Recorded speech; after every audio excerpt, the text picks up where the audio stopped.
During the first sessions of Building a Healthier Montana, we've traveled from the 30,000-foot level where we explored some of the national implications of evolution or revolution with the Patient Protection and Affordable Health Care Act. We have moved to the 10,000-foot level where we did talk about some of the ramifications in the state of Montana and what we may be expecting in 2017 with the next Montana legislative session. We were very fortunate to have several legislators present to us, but also sitting in the audience, other legislators who were listening and want to hear more of what you have to say about healthcare issues. So we've moved to the Montana policy level and the all-important funding level. We also heard from consumers, employers, and providers about value-based purchasing. Again, a plug for the health information exchange and the Montana ability to impact what we share electronically, what we gather, and how it is used. Next Tuesday and Wednesday in Helena, there will be a stakeholder meeting, and you all are invited to that particular meeting. We began to weave in some topics that have been mentioned on a high level, topics such as aging, rural health obviously very important in the state of Montana, and how do you do that? Mental health issues, a huge issue for the state of Montana, children, adults, veterans, all spectrums. Today, as we explore some of these topics in depth at the eye level, we remember that yesterday Steve Lovelace briefly mentioned palliative care, a very important topic that is coming to the fore for more and more individuals. And we are most fortunate to have the expert in the state of Montana. Oh, yes, yes, the chair of the Montana Palliative Care Coalition, Dr. Kathryn Borgenicht. Thank you for being here.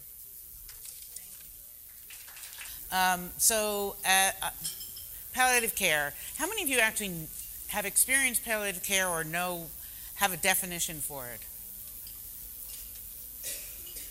Great, a couple of you. That's terrific. So let me tell you what I'm going to do this morning. I'm going to talk about the Institute on Medicine report. That has a terrible title, but I'll talk about that in a minute. I'm going to define palliative care and what its impact is on patient care.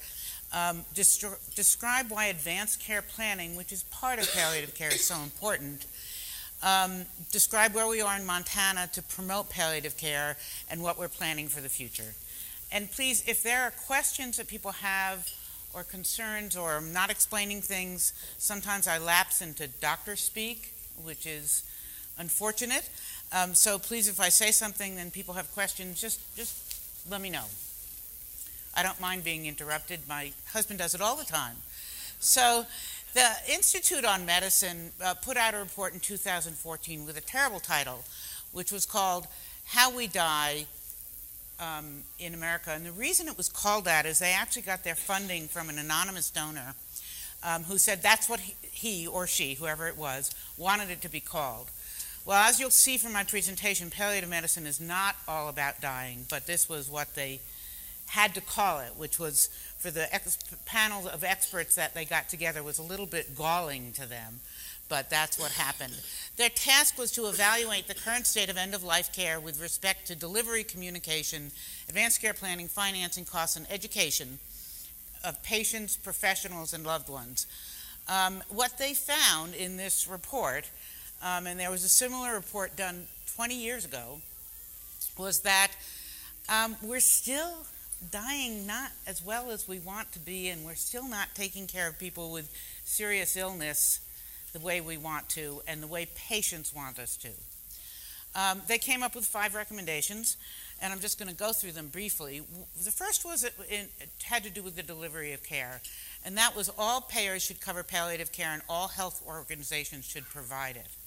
You'll see why that can be problematic later on in my talk, but it's very important. In the state of Montana, we have palliative medicine in various stages in all of the most of the major hospitals across the state, However, they really vary as to how well they're run and how many people they're seeing and what kind of development they are.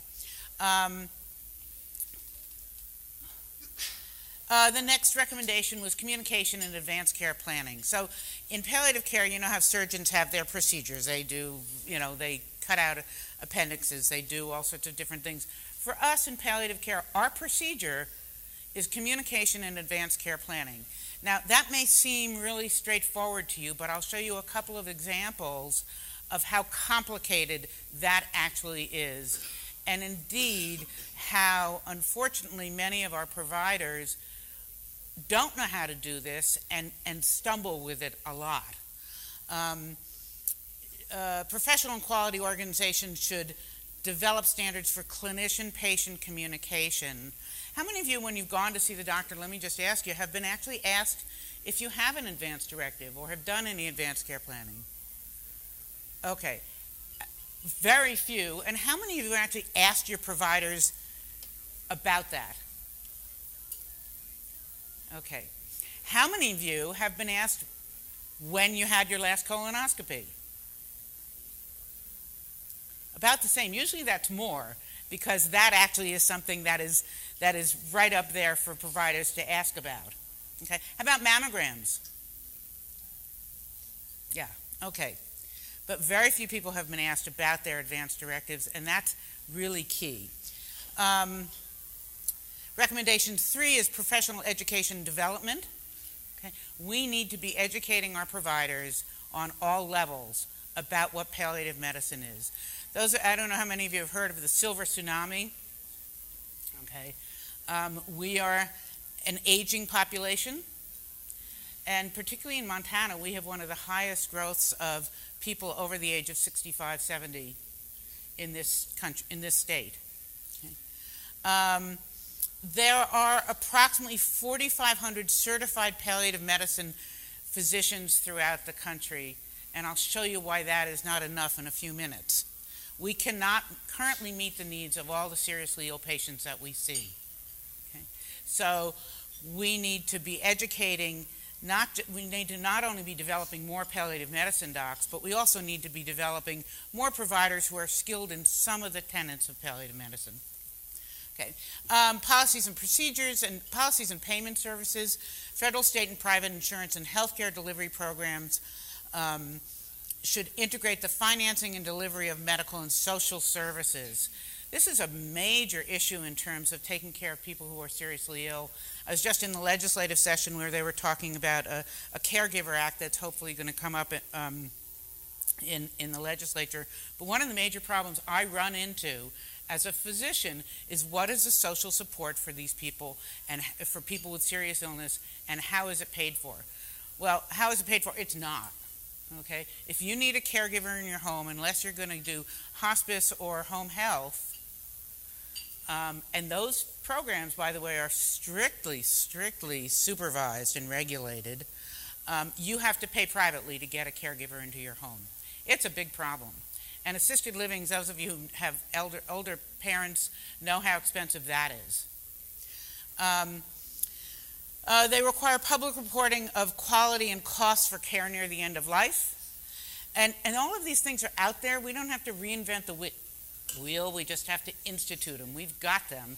At Bozeman Health, we belong to a national palliative care quality network, and we're monitoring our inpatient palliative care costs and quality, pain management, issues around patient satisfaction, how many times we meet with the patient. So we have all that for the inpatient setting. Outpatient setting is a little bit more complicated. CMS recently has made a start in all of this. They now will pay doctors to have discussions about advanced care planning, which you're going to hear a little bit more about in a few minutes. The problem with that is that there's no standard for it. So they said, we'll pay you, okay? Yeah, great. But what that qualifies as is there's no standard for that. And then public engagement and education. This is really key. In the studies that are out there, we found that if the public is educated around palliative medicine and around advanced care planning, they push that agenda with their providers. they're the ones who actually come to us and say, what about this? So what is this thing called palliative medicine? Specialized medical care for people living with serious illness. You notice I say living. And the focus is on providing relief from symptoms and stress of a serious illness. I work in the cancer center at our hospital. I also work up in my clinic. The stress from having a serious illness or from having cancer is extraordinary. It's fascinating to me. I see these patients in the cancer center, and they show me a list, 2-page list of appointments that they have and where they're supposed to be and what they're supposed to do. And that doesn't even start with the effects that they have from the treatment, the insurance issues. Those are just appointments. And it's overwhelming to them. Getting them to the doc. I had one patient, many patients in Bozeman who live alone and may live 20 miles out. And getting them in for a daily appointment is it's stunning. The goal is to improve quality of life for both the patient and the family. And I would say actually for the provider. If I provide good palliative medicine for my patients, I rest easier at night. Oops, excuse me. It's provided by a team of palliative care doctors, nurses, social workers, and others who work together to provide an extra layer of support, which I cannot tell you is enough how important that is. It's appropriate at any age. Okay? So I have patients who are in their 40s that I see, okay? And at any stage of their illness. Okay? And I'll show you a study in a few minutes. And it can be provided along with curative treatment. Okay? Here's what palliative care isn't, and this is where we get into confusion. Palliative medicine specialists are not pain specialists. We take care of a lot of patients with pain, and I know a lot about taking care of people with pain, but I am not a pain specialist. Okay? And that gets confusing for people because I get consults. Would you see this patient if they have chronic pain? And if I did that, I would spend my entire time seeing patients with chronic pain as opposed to patients with serious illness who may have pain. Very different. It's not about death and dying. It's about living. It's about living with serious illness. It's not hospice. This gets so confusing to people. Palliative medicine, hospice. So hospice is a Medicare-funded program. Okay, and has as I said earlier, strict regulations and has an interdisciplinary team that is very specific. Okay, it's specifically for people who are dying. I also am a medical director of one of the hospices in Bozeman, so I see the whole spectrum. It uses the principle of palliative medicine, and as a matter of fact, palliative medicine actually started because one of the reasons palliative medicine got started was because people were seeing how good hospice care was for people who were dying, and they said, but this doesn't make sense. Anybody with a serious illness should have access to the same kind of care, and you shouldn't just have to be dying to get this kind of care. So that was one of the roots of palliative medicine. So one way I look at it is palliative medicine is sort of this umbrella and comes in a lot of different forms, and hospice is one of those. Palliative care is a very high-valued clinical intervention. So there are multiple studies, but I'm just going to tell you about this one study, which those of us in palliative medicine, we said we did the palliative medicine happy dance when this study came out because it's really had an impact. So this was a study that was done at Brigham Young in Boston, out of Harvard, and what they did is they took stage 4 lung cancer patients. Okay, all of those patients that you see on TV who look so healthy, these are, trust me, those stage 4 lung cancer patients don't look that healthy. And they put them in 2 arms. It was a controlled study, so half the people got chemotherapy, half the people got chemotherapy plus palliative care. Okay. So what they found out was that people who got the palliative care, not just the chemotherapy, actually had improved quality of life, less use of aggressive care, 25% increase in survival. So people actually lived longer. We could not quite figure that out. We still don't know exactly why.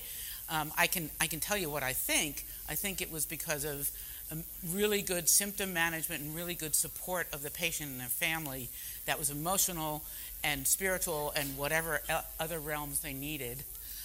It reduced cost, and it was not about dying, it's about living. One of my compatriots said, if we named this as palliative medicine as a drug and called it palliastatin, we might get a lot of money as opposed to what we do get.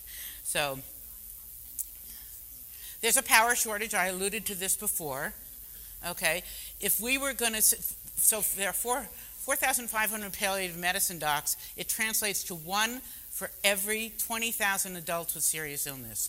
So that's really why we need to be out there educating people and educating providers. I just threw this in for a moment because I know there's a lot of talk about pain and pain management and what's going on out there, and everybody should go see a pain specialist. Well, there are even less pain specialists than there are palliative medicine docs. 4,000 pain specialists that estimate 116 million patients out there with pain. Okay? If we said everybody has to see a pain specialist, and some of the laws out there are looking at that, it would say that the pain specialist would have 14 minutes per patient per year. Okay? So again, it's an education issue and something that we need to be looking at and careful when we try to legislate this stuff.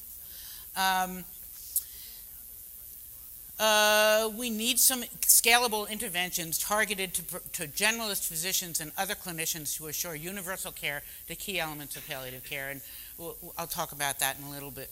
It's easier said than done. I can tell you that at my hospital, I have been working, I don't want to say for how long, in trying to create a program where I can educate my providers, the providers that I work with, about what it means to do advanced care planning, what it means to do simple, basic care of a patient that involves taking care of all of their symptoms, etc. It's sort of interesting. This is not just at my place, but I'm not trying to pick on my hospital, but it's where I work. The number of patients that I see where colonoscopy, mammograms, lipid control are sort of at the top of the list of what providers do, and yet this may be an 80-year-old man with dementia, problems with falls, multiple medications, and none of those issues are really dealt with, but those other triggers are. This was one of the patients I saw, a 60-year-old male with metastatic lung cancer. I'm following this patient currently. His wife works night. He had severe pain in his back and chest, depression, and confusion about treatment. Again, multiple medications, multiple insurance hospitals, hurdles. We had, this was a guy who I've been working with him almost weekly to help deal with his severe pain, which I've finally gotten better, and it wasn't just me, it was a team that got his pain better. But when he was going back east to see his mother and his siblings, and it was probably going to be his last trip back east. I don't think he's going to be with us for longer than a year. He's doing better because of some good care that he's getting. But when I tried to get the appropriate medication, the appropriate oxycodone, I know that's like a red flag for everybody, oxycodone and OxyContin. It took myself and his oncologist 2 calls to the insurance company in order for him to get the appropriate amount of meds, okay, for him to go on this last visit.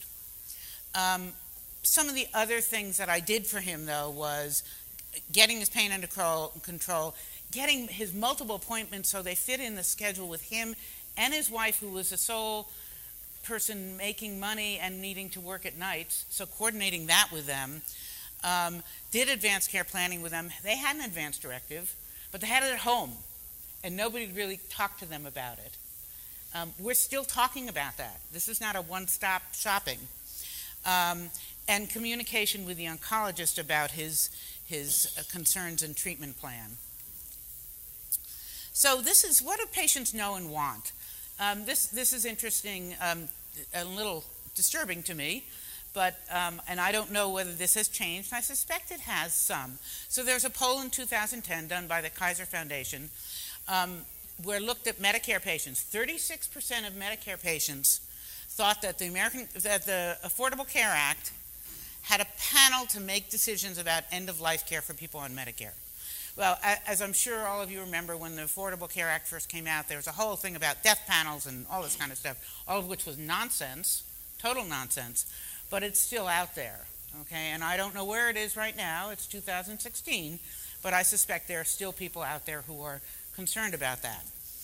On the other hand, this is what patients from multiple surveys have shown us, that patients with serious illness want good symptom management and quality of life. They want a sense of control and completion and strengthening relationships. I would say out of those things, yeah, pain's important. They want to be out of pain, but that sense of control is huge. Any of you who've been with anybody who's gone through a serious illness knows that the lack of control is so monumental and so concerning for patients and for their families. There is a gap between what patients want and what they get. Most people want to be at home and prefer comfort-focused care at the end of life, but this is often not the reality. 86% of Medicare patients want to spend their final days at home. Okay? I would say if I asked this room, I would say probably 90%. I don't know. I'm always surprised, and I always have to ask, because there are patients and families where they say, I don't want this person dying at home. I want them in another setting because I could not, or for whatever reason, they don't want them there. But what the reality is anywhere from 25 to 40% of people actually die in the acute hospital. 70% are hospitalized in the last 90 days of their life. Now, there's lots and lots of reasons why that happens. People get acutely ill, and they end up in the hospital for a variety of different reasons.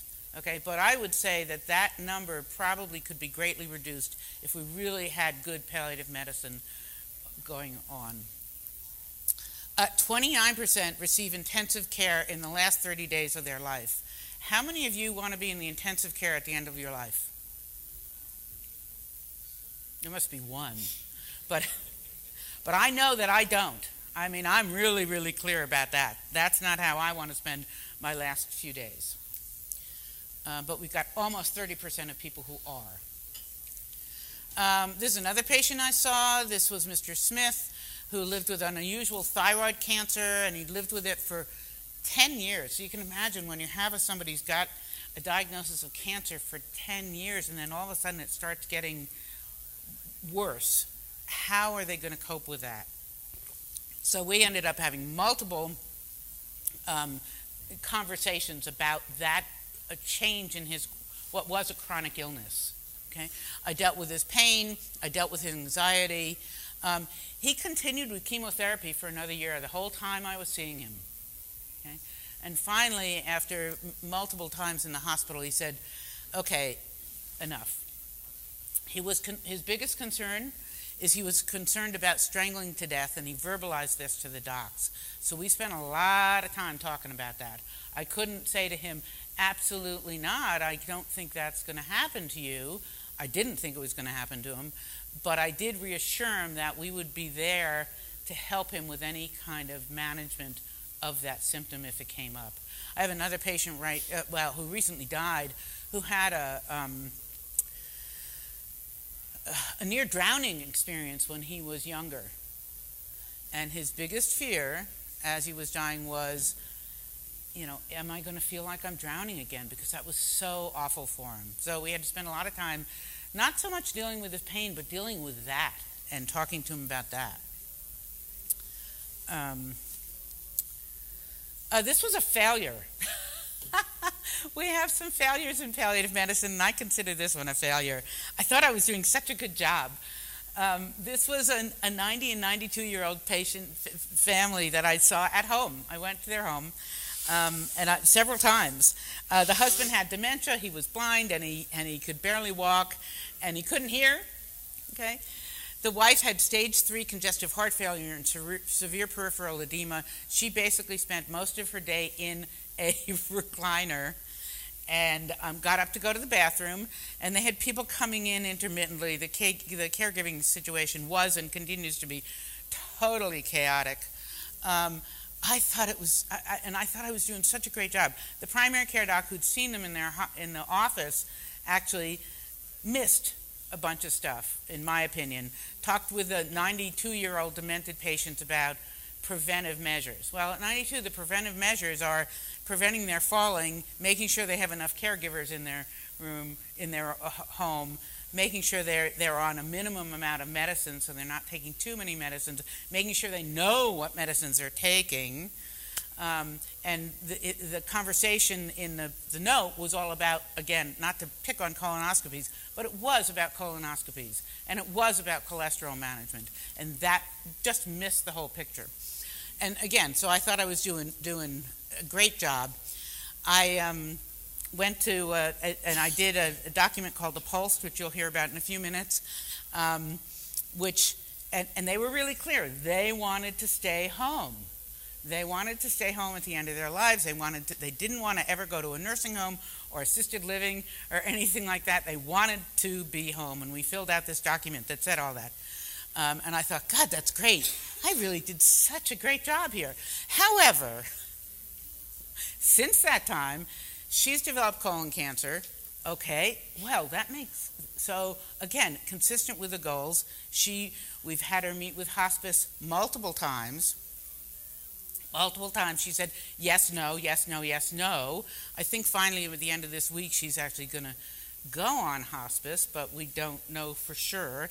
She has been in the hospital twice, one with bad ulcers, one with anemia. He's been in the hospital 3 times. So I don't, this is a failure for me. I didn't do my job, and I'm not sure whether I could have done my job in terms of keeping them home because there was so many complicated social situations going on. So I don't necessarily blame myself, but I think that it was definitely a failure of palliative medicine. So there's no easy way I can tell you this, so I'm sending you to someone who can. I see a lot of this as my job, and I want to talk about advanced care planning a little bit more. So advanced care planning is what we consider, as I've said, palliative care procedure. Why does this matter? What are the barriers, and what's the role of palliative care? So what we know are conversations are too little, too late, not great, and not a one-time deal. Okay, I think people think, a lot of providers, and sometimes patients and families think, I've made this decision, this is where I want to be, this is what's going to happen. Well, the problem is we don't know what's going to happen. Okay, we don't know. We don't have a crystal ball that says, okay, this is how you're going to get a serious illness. Okay, this is how you're going to die. This is how things are going to go. So the goal is not so much as to say, I don't want to be on a machine, I don't want to be resuscitated, I don't want to be, but what matters to you? And there are some great tools out there that I didn't put in this talk for time that really helps providers and patients and family talk about these things. So we know that patients with serious illness do not discuss end-of-life preferences or first discuss them only in the last days to months of their lives. The number of patients who come into the hospital, and we actually are looking at this, we're trying to do a little study at our hospital, who don't have advanced care planning discussions, who are seriously ill, is remarkable. It's absolutely remarkable. And again, I don't mean to throw my providers under the bus, but that it doesn't become their priority in terms of really talking to people. So even people who have been, 85-year-old people who have been in the hospital and they come see their provider for follow-up, in my opinion, the first thing on that agenda should be, let's talk about what's important, what are your goals. And what happens instead is, how much Lasix are they taking? How much medication are they taking? What's here, what's there, and come back and see me in a month, okay? As opposed to, how are they helping themselves deal with a serious illness? Many conversations fail to address key elements in quality of life, prognosis. We are terrible about making prognosis. So when patients come to me and say, how much time do I have, doc? I equivocate. There's no question about it. And most of the time, I can give them a prognosis that is 50% of the time is accurate. The best question that we found that deals with prognosis is the question of, would you be surprised, and I ask my patients this, would you be surprised, and family, would you be surprised if you died in a year? And if the answer is yes, I have one conversation. If the answer is no, I wouldn't be surprised. I've seen myself falling apart. I would not be surprised at all. Okay, it's a great question to ask patients and families because they've thought about it. Among patients with advanced cancer, we're abysmal at having these conversations. End-of-life discussions occur median 33 days before death. I mean, I can guarantee patients with cancer think about this, and they think about it before 33 days before their death.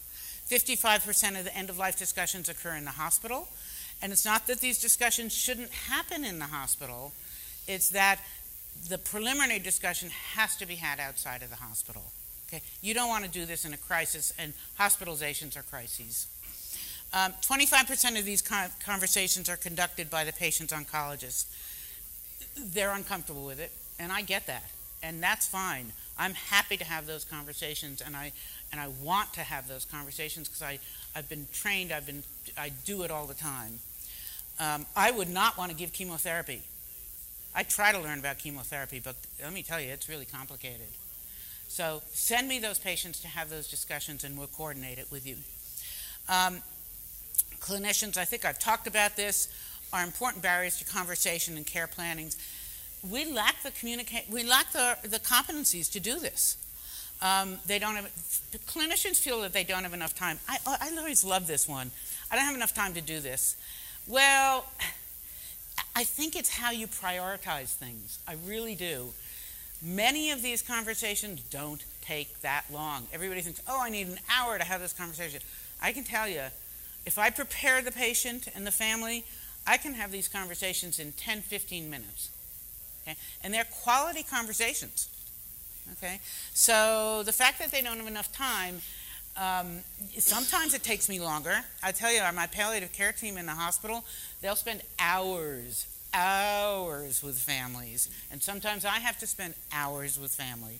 But that's not the rule. And the culture of medicine doesn't really value this. We're getting there, but it's still, we've got a ways to go. They accept later non-existent conversations. They tolerate, I think we tolerate poor end-of-life care. Okay? And we focus on avoidance of emotions. There's a great little study out there. I was just reading an article about this, about Kleenex, and I'm bad at this. So patients cry in my office all the time. I say to them, I make people cry. Well, I do.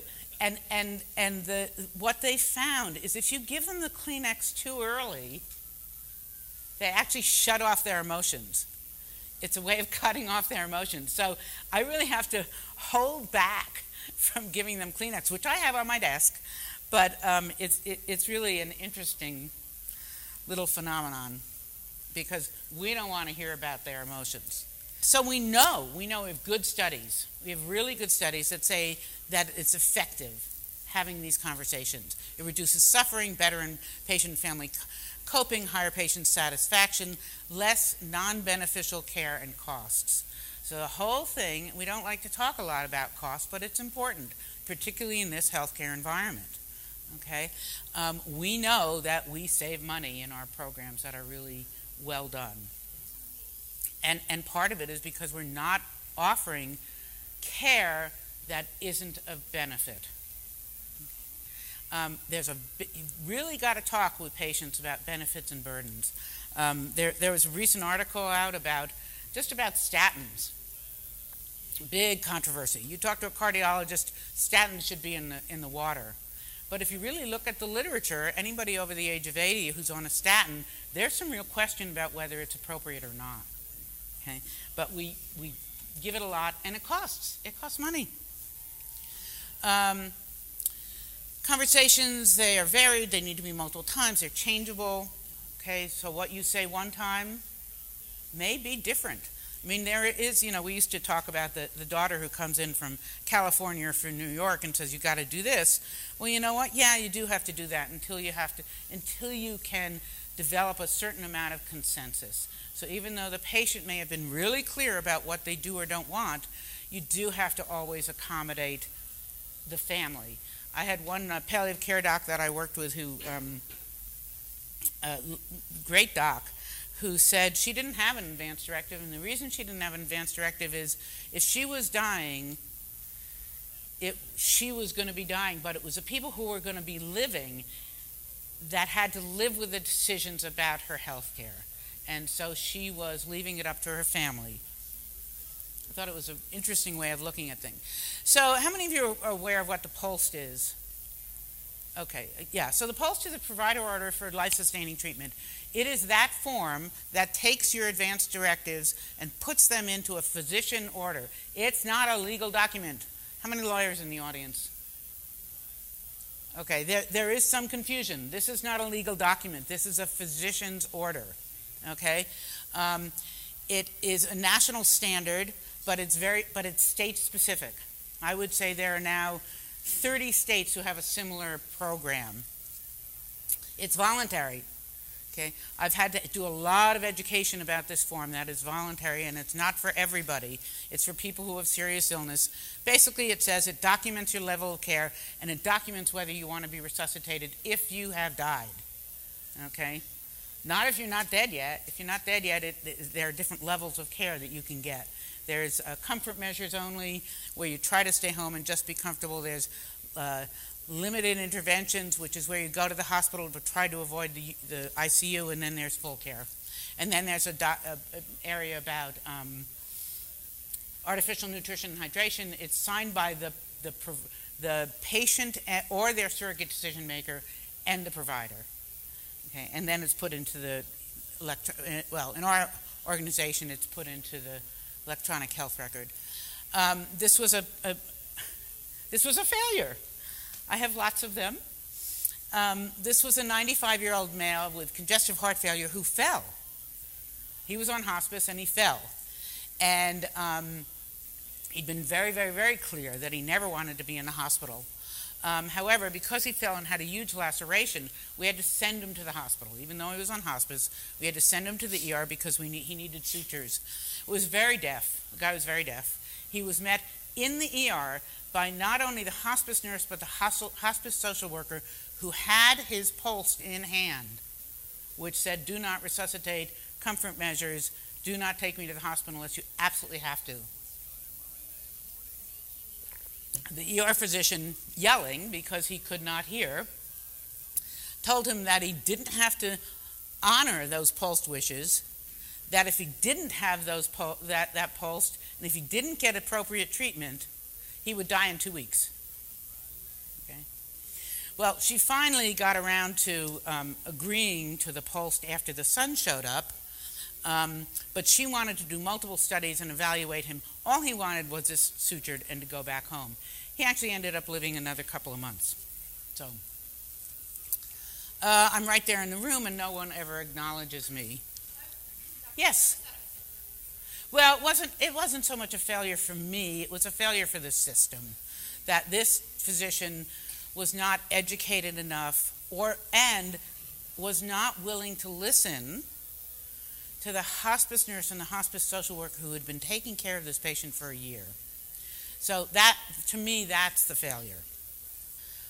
So let's talk a little bit about what's out there for legislative action to promote palliative care. So there's a national bill called PACHETA, Palliative Care and Hospice Education and Training Act. It's in Congress. It's been in Congress for a while. I don't even know how long I've been working on this one for a while.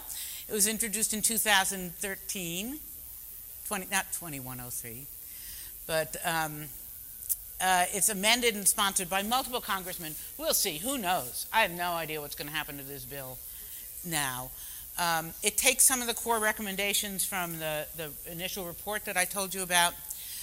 It established palliative care and hospice education centers to improve training.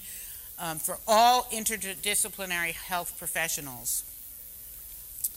Authorize grants or contracts to schools of medicine, teaching hospitals, and GME programs to train appropriate staff. We have WWAMI students who come through all the time. It's just fascinating to me. I don't expect much from the first and second year students. The third year students, the first question I ask them is, what have you learned about advanced care planning?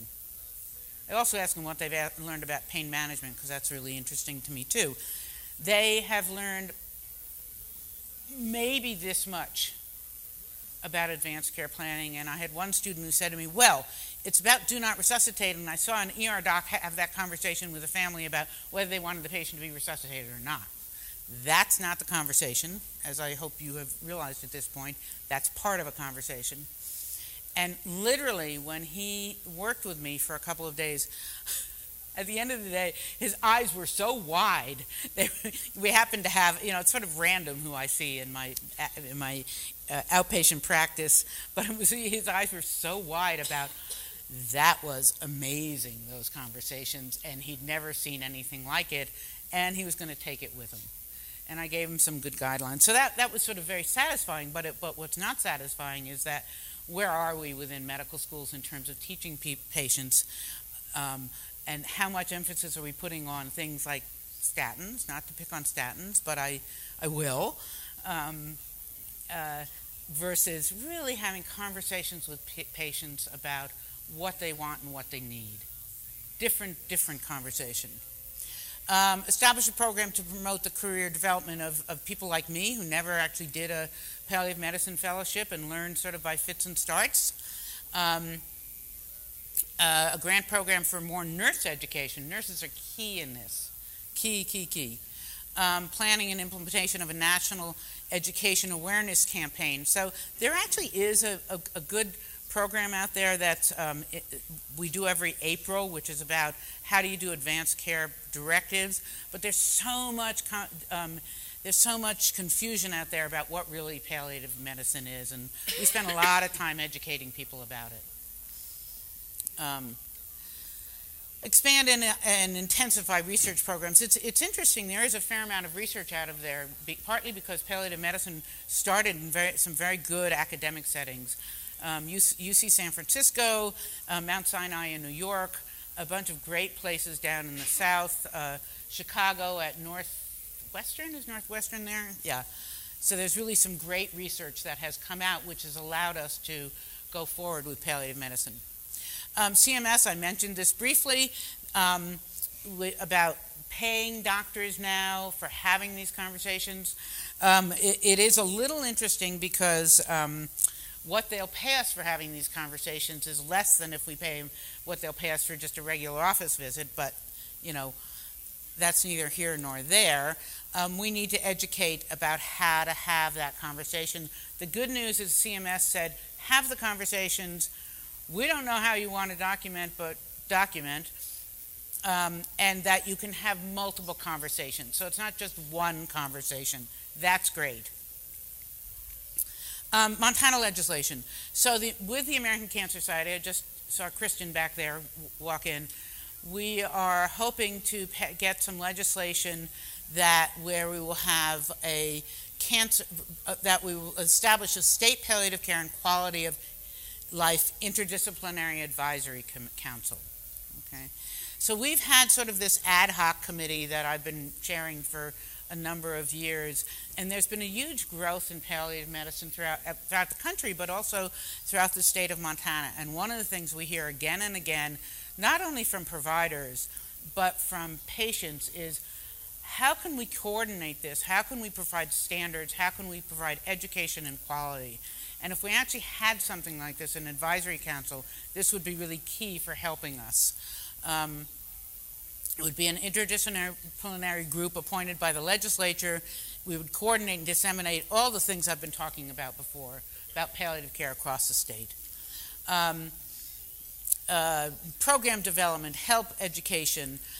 You've seen one palliative care program, you've seen one palliative care program. In Billings, St. V's has a beginning program that's actually quite wonderful, and Billings has another program. That is a little bit different. I'll talk about the Bozeman program in a few minutes just because I'm so proud of it.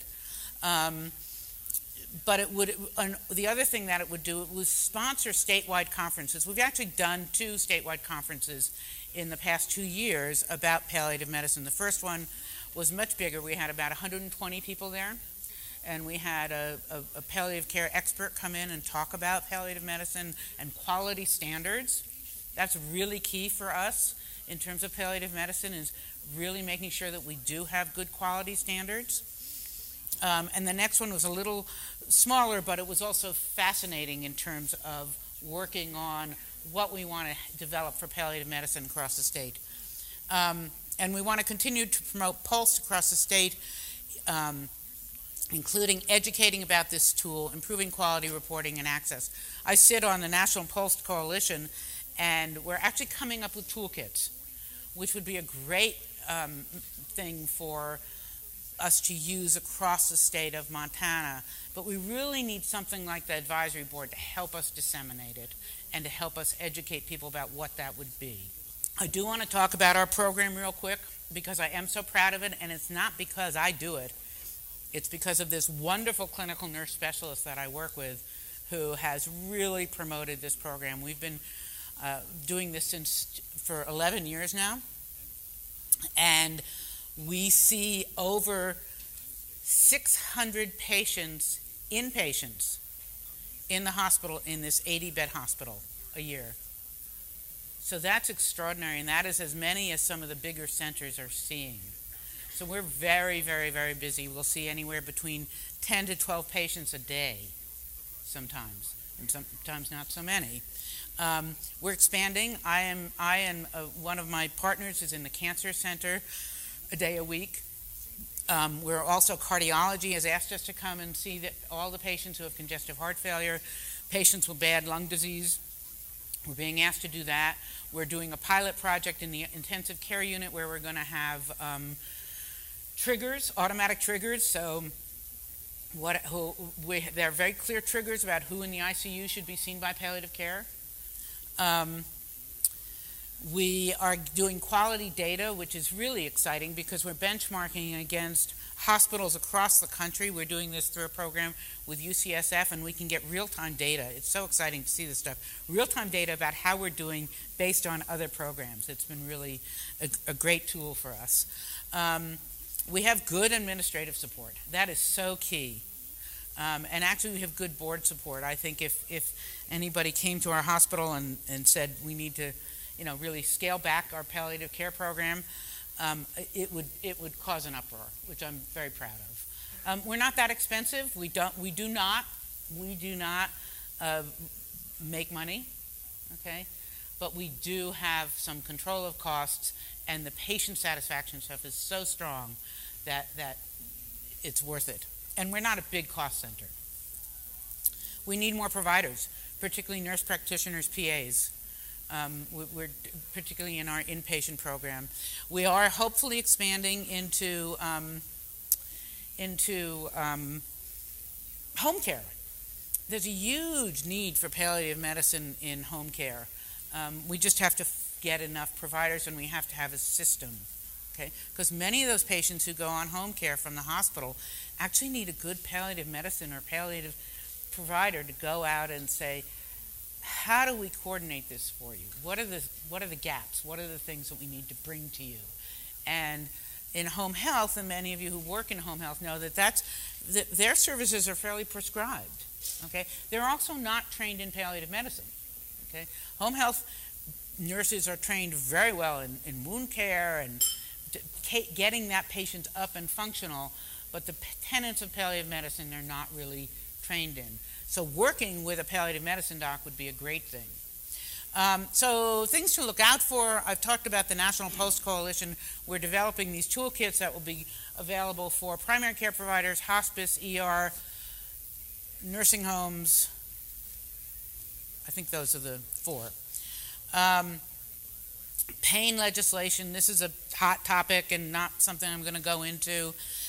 There have been many bills that have been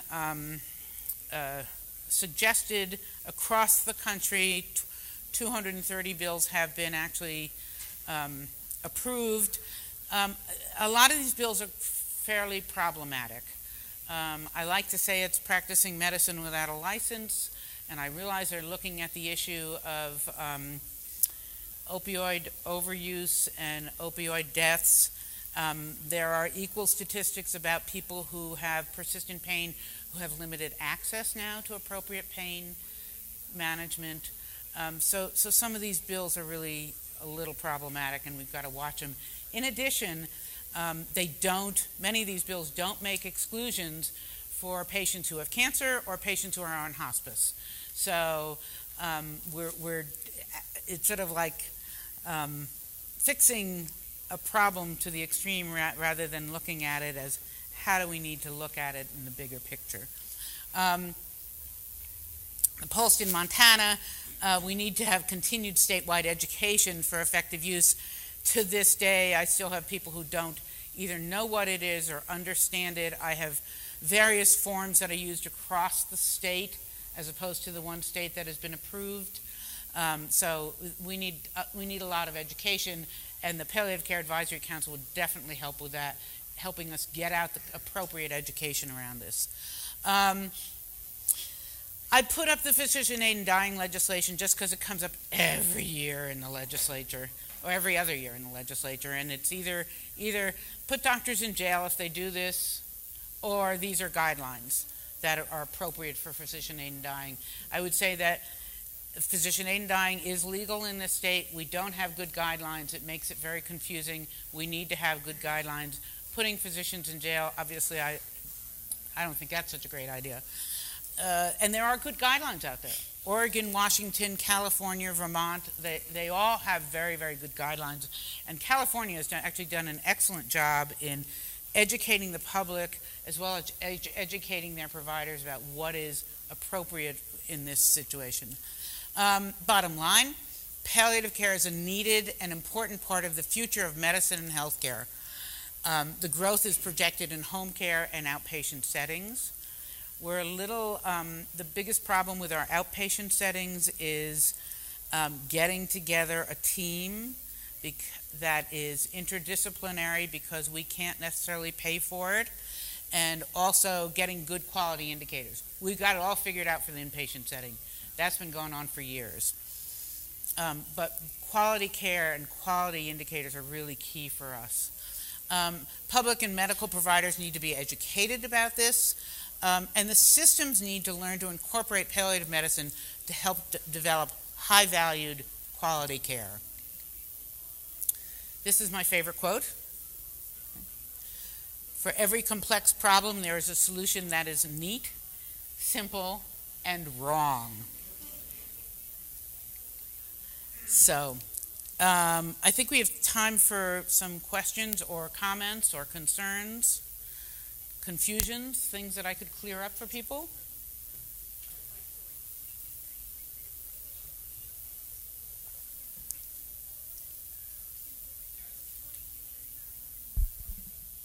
Thanks. Thank you, Doctor. If I missed this in your presentation, I apologize. It's okay. Could you please speak to, I know that a lot of focus was on end-of-life palliative care, but as we all know, it's not just end-of-life. Correct. And it's not just for chronic conditions, it's also for conditions from which people recover, right? Like Correct. Cancer treatment. Can you speak to, are there studies that have been done that reduce recovery time or speed healing when palliative care is introduced? That's a great question, and I think there are, but I can't off the top of my head quote that. I can tell you that there's definitely increase in patient satisfaction.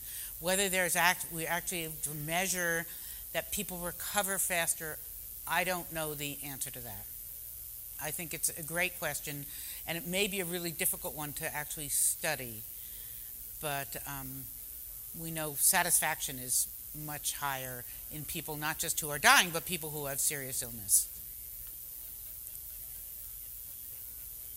Any other questions? I'm sorry, Richard.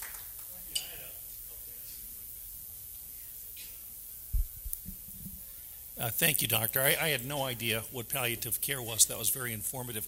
It did occur to me while you're speaking, and especially toward the end, one of the slides, if this movement is successful, would you be out of a job? I mean, Wouldn't that be great? God, I would But love I mean, that. everything you're talking about there, I kept thinking, why is this not already incorporated into oncology and everything else? Yeah. Is there a goal to do that? We talk about that. I think I would not be out of a job because there's sort of palliative care 101, and then there's palliative care where people need you in much more complicated ways. So there's a whole, I don't have that article in front of me, but there's a whole group of things that we think every provider should know how to do, okay? But we also know that there are those patients where they actually need more than that. So the idea is, yeah, I'd love to be out of a job, but I don't think I'm ever going to be completely out of a job. But if I can educate my providers well enough so that they can do simple things around advanced care planning or around pulse and who should have it, then I can do the more complicated conversations. I can do the more complicated symptom management, which is not what other providers are going to do. So thank you. That's a great question. Thank you. Thank you so much for having me.